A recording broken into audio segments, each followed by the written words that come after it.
Assalamualaikum warahmatullahi wabarakatuh. Perkenalkan, saya Amar Oktaviani dengan NIM 80210310002. Saya merupakan mahasiswa dari Universitas Valetean tingkat 3 semester 6. Di sini saya akan sedikit menjelaskan tentang pasar modal. Bombastic side eye, criminal offensive side eye. Tapi bohong.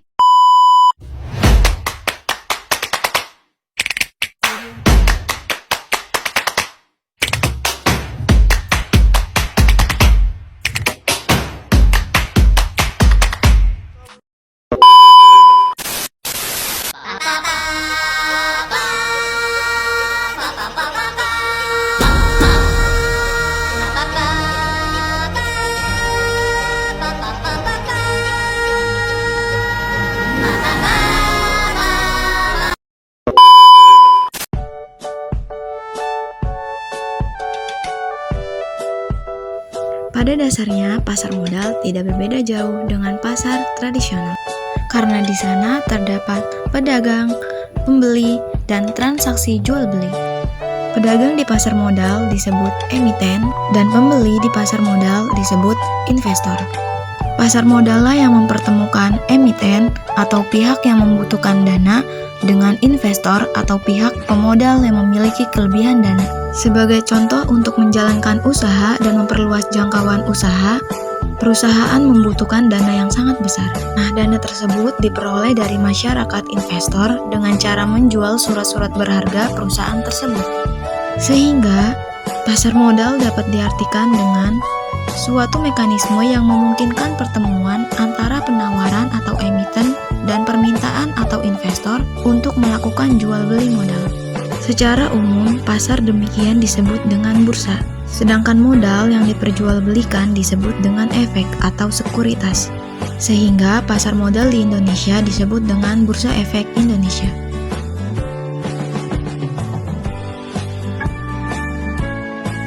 Bursa Efek Indonesia atau Pasar Modal Indonesia sudah mulai sejak zaman penjajahan kolonial Belanda, tepatnya pada tahun 1912 untuk mengakomodir kepentingan kolonial Belanda yaitu VOC.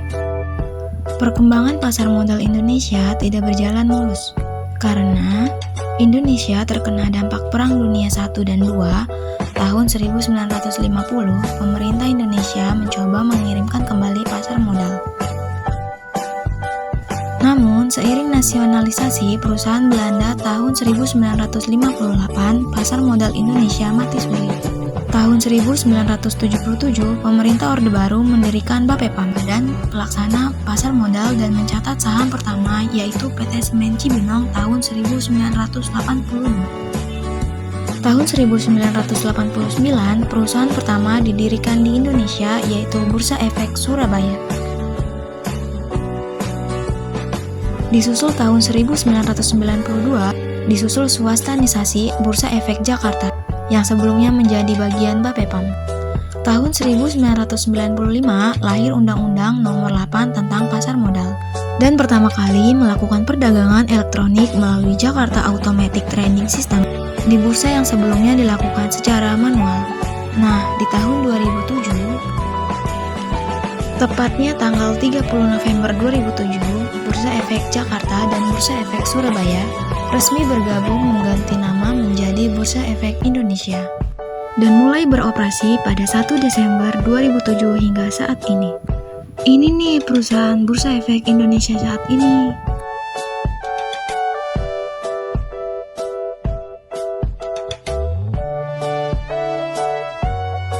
Fungsi pasar modal terbagi menjadi dua, yaitu fungsi ekonomi dan fungsi keuangan. Sebagai fungsi ekonomi, pasar menyediakan fasilitas atau wahana yang mempertemukan dua kepentingan, yaitu pihak yang memiliki kelebihan atau investor, dan pihak yang memerlukan dana atau emiten. Sebagai fungsi keuangan, pasar modal memberikan kemungkinan dan kesempatan memperoleh imbalan bagi pemilik dana sesuai dengan karakteristik investasi yang dipilih. Sedangkan tujuan pasar modal adalah menghimpun kesempatan kepada masyarakat untuk meningkatkan pertumbuhan ekonomi dan memberikan kesempatan kepada masyarakat untuk ikut memiliki hasilnya atau laba.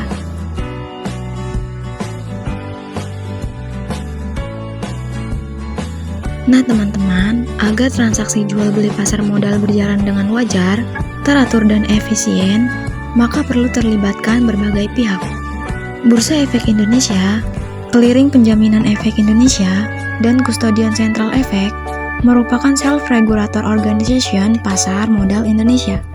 BEI, KPEI, dan KESI diawasi oleh Otoritas Jasa Keuangan atau yang dikenal dengan OJK. Pelaku pasar modal sendiri adalah perusahaan efek, lembaga penunjang, profesi penunjang, pemodal atau investor, dan emiten.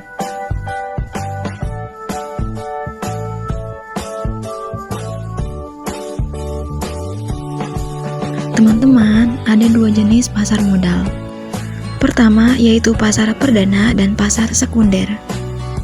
Pasar perdana adalah pasar yang memperdagangkan efek-efek untuk pertama kalinya sebelum dicatatkan di bursa efek. Mekanismenya adalah: pertama, penawaran perdana saham atau obligasi kepada investor dilakukan oleh penjamin emisi dan agen penjual. Kedua, investor yang berminat memesan produk pasar modal dengan cara menghubungi penjamin emisi atau agen penjual. Yang ketiga, investor melakukan pemesanan. Dan yang keempat, penjamin emisi dan agen penjual mengumumkan hasil penawaran umum kepada investor. Dan terakhir, proses allotment atau perserahan saham kepada investor. Pasar sekunder adalah pasar yang menunjukkan efek-efek yang telah dicatat di bursa efek. Misalkan, seorang investor ingin menjual saham atau obligasi yang dimilikinya kepada investor lain. Nah, mereka ini akan dipertemukan di bursa efek seperti ini. Tapi, apa sih produk-produk yang dijual belikan di pasar modal itu?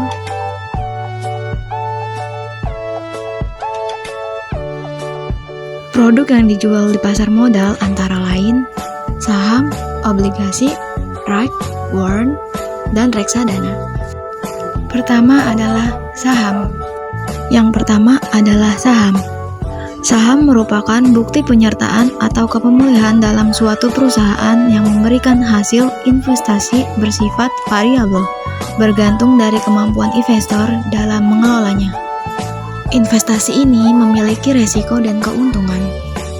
Keuntungannya, pemegang saham mendapatkan penambahan modal atau capital gain dari memperoleh dividen. Resikonya sebaliknya, tidak mendapatkan dividen, tidak mendapatkan modal, bahkan perusahaan bisa dikeluarkan dari daftar bursa. Yang kedua adalah obligasi. Obligasi adalah efek berbasis surat hutang yang memberikan investasi bersifat tetap selama periode tertentu, bisa dari perusahaan, korporasi, atau dari pemerintah. Nah, resiko dari obligasi ini lebih rendah. Keuntungannya, investor mendapat kepastian jumlah yang akan diterima pada saat jatuh tempo. Investor juga memiliki hak klaim pertama jika emiten dilikuidasi. Yang ketiga, right. Right atau yang memberikan hak bagi pemodal untuk membeli saham baru yang dikeluarkan emiten. Yang keempat, warrant. Yang dikeluarkan oleh perusahaan yang diberikan hak kepada pemegangnya untuk membeli saham. Sama seperti produk saham modal yang lain, rock and roll sama-sama memiliki keuntungan. Keuntungannya, mendapat dividen dan tambahan modal atau capital gain, dan resikonya, tidak mendapatkan dividen dan tambahan modal atau capital loss. Dan yang terakhir, reksadana. Reksadana yaitu wadah yang digunakan untuk menghimpun dana dari masyarakat pemodal untuk selanjutnya diinvestasikan dalam portofolio efek oleh manajer investasi. Keuntungannya, tingkat pengembalian yang potensial dan pengelolaan dana oleh manajemen profesional. Untuk saat ini, reksadana menjadi pilihan favorit investasi. Bukan berarti tanpa resiko ya.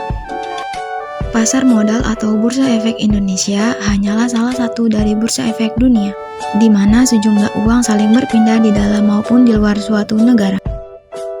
Contoh studi kasus. Otoritas Jasa Keuangan atau OJK mengaku menerima banyak pengaduan tentang apa yang dewasa ini kita kenal sebagai investasi bodong. Banyaknya pengaduan itu menyusul terungkapnya penipuan berkedok investasi emas yang dilakukan oleh PT Golden Trade Investasi Syariah atau disebut dengan GTIS. Perusahaan ini ditengarai telah membawa kabur dana nasabah berupa emas dan uang tunai mencapai 10 triliun. Memang kita banyak menerima telepon soal investasi bodong. Terutama setelah kasus GTIS, kita banyak menerima pengaduan. Juga pertanyaan, karena kita sudah punya call center di OJK dan kita sudah jawab, kata Ketua Dewan Komisioner OJK, Mulyaman D. Haddad. Ketika hal ini ditanyakan kepadanya sesuai menghadiri seminar yang diselenggarakan Ikatan Akuntan Indonesia atau IAI di Jakarta. Berkaitan dengan itu, OJK telah membentuk Satgas untuk mengusut dan menyelesaikan kasus ini. Dalam Satgas itu ada OJK, Bank Indonesia, Kepolisian, dan Badan Pengawas Perdagangan Berjangka Komoditi atau Bapeti. Dalam waktu dekat akan kita selesaikan masalah ini, tutur Mulyaman. Mulyaman menambahkan, terungkapnya kasus investasi bodong tersebut mendorong OJK mengedepankan 3 isu penting dalam programnya terkait investasi. Pertama, isu edukasi, perlu didorong edukasi sehingga investor tidak mudah diiming-imingi. Kalau kita sudah berikan edukasi tetapi masih tertipu, itu urusan mereka. Kedua, pencegahan terutama dengan mengedepankan pengawasan terhadap perusahaannya. Ketiga, berhubungan dengan menegakkan hukum, untuk itu kami sudah membentuk Satgas, tambah Mulyaman. Adapun mengenai pengawasan, Mulyaman mengutarakan bahwa perusahaan-perusahaan investasi GTIS izinnya seringkali berupa PT. Mereka umumnya hanya memiliki surat izin usaha perusahaan atau SIUP dan tidak masuk dalam lembaga keuangan. Oleh karena itu, mereka tidak bisa masuk dalam pengawasan Kementerian Keuangan atau Bank Indonesia maupun OJK nantinya. Keterangan. Kasus ini oleh masyarakat dikenal sebagai kasus investasi bodong atau investasi yang dilakukan oleh perorangan atau kelompok tertentu dengan iming-iming hasil dan return yang besar dalam waktu singkat dengan resiko yang kecil bahkan hingga tidak ada resiko sama sekali. Kasus ini dilakukan oleh PT Golden Trade Investasi Syariah yang mana PT ini mengaku sebagai perusahaan investasi padahal hanya memiliki SIUP dan tidak terdaftar di bawah OJK selaku otoritas pemegang dan pengendalian kegiatan keuangan. Dalam hal ini, saya menangkap permasalahannya sebetulnya ini bukan dominan atau cakupan dari OJK, akan tetapi menjadi wilayah atau bagian dari Kementerian Perdagangan, karena yang mengeluarkan izin atau Bapeti atau Badan Pengawas Perdagangan Berjangka Komoditi, sehingga yang menangani permasalahan ini harus Kementerian Perdagangan. Akan tetapi, karena ini menyangkut masalah keuangan, OJK dipercaya untuk menyelesaikan permasalahan ini. Kemudian, OJK membentuk Satgas yang terdiri dari Bank Indonesia, Bapeti, OJK, Kejaksaan, dan Polri. Saran. Saya memberi tanggapan bahwa memang masalah ini bukan berada pada dominan dari OJK. Karena PT GTIS hanya memiliki SIUP dan tidak memiliki izin investasi di pasar modal. Yang menjadi ranah dari OJK adalah lembaga yang terdaftar sebagai peserta di pasar modal atau lembaga keuangan. Akan tetapi, karena ini menyangkut masalah keuangan, seharusnya masalah tersebut masuk ke dalam ranah OJK. Saran saya, pemerintah harus membahas masalah ini agar tidak saling lempar tanggung jawab. Atau harus ada kepastian hukum siapa pihak yang menangani masalah-masalah tersebut jika kemudian ada hal serupa yang terjadi di masyarakat. Sekian penjelasan video tentang pasar modal dari saya, kurang lebihnya mohon maaf. Wassalamualaikum warahmatullahi wabarakatuh.